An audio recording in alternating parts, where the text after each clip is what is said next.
எல்லோருக்கும் வணக்கம். நாங்கள்லாம் இப்போ எங்கே இருக்கிறோன்னா எல்லா கலைஞர்களையும் பார்த்துருப்பீங்க. டிஆர் சார் எங்களுடைய அதாவது என்னன்னா நடிகன்லேயே மகா நடிகன் எங்களுடைய சிவாஜி அந்தோணி சார், அப்புறம் என்னுடைய அருமை நண்பர் திரு ரஜினி முனியஸ் மாமா, அப்புறம் என்னோட அருமை அப்புறம் தளபதி இளைய தளபதி விஜய். அதாவது நாங்கள் எல்லாம் செந்தில்லாம் எல்லோரும் இங்கே வந்திருக்கிறோம்னா எங்கள் டிஆர் வந்து நம்மளெல்லாம் அஸ்மல் பண்ணியிருக்காரு. எங்கன்னா டி நகரில் தியாகராஜா ரோடு மகால் தியாகராஜா மகாலில் இன்றைக்கி அஸ்மல் ஆகிருக்கோம். என்னென்னா இன்றைக்கி ஜனவரி 1, அதாவது நியூ இயர் பிறந்த அடுத்த நாள், முதல் வருஷத்தில் முதல் நாள் நாங்கள்லாம் ஒன்றா சந்திச்சதில் பெரும் மகிழ்ச்சி அடைகிறோம். இந்த மகிழ்ச்சியை உங்களோட ஷேர் பண்ணிக்கிறோம். அனைவருக்கும் இனிய புத்தாண்டு நல்வாழ்த்துக்கள்.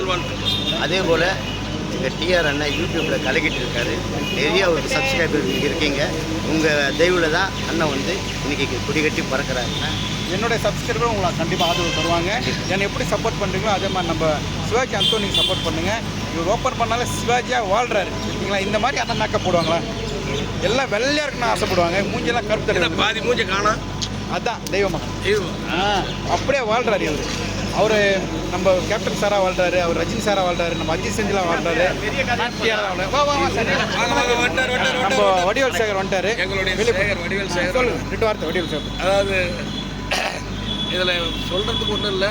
வடிவேல் சேகரை பற்றி சொல்லணும்னா ஒரு நல்ல மனிதர், உயர்ந்த உள்ளம். யாருக்காவது எங்கேயாவதுன்னா உடனே ஃபோன் பண்ணி எதாக இருந்தாலும் உடனே கேட்டுருவார். உதவின்னு செஞ்சால் உடனே அந்த இலகிய மனம் அவர்கிட்ட நிறையா இருக்குது. அந்த விஷயத்தில் அவர் பாராட்டணும். ஏமாம்மா செஞ்சா என்னமாம்மா தப்பு அப்படின்னு உரிமையாக கேட்கக்கூடிய முறையாக. ஸோ இன்றைக்கி எல்லாரும் ஒன்றா சந்திச்ச ரொம்ப சந்தோஷம்.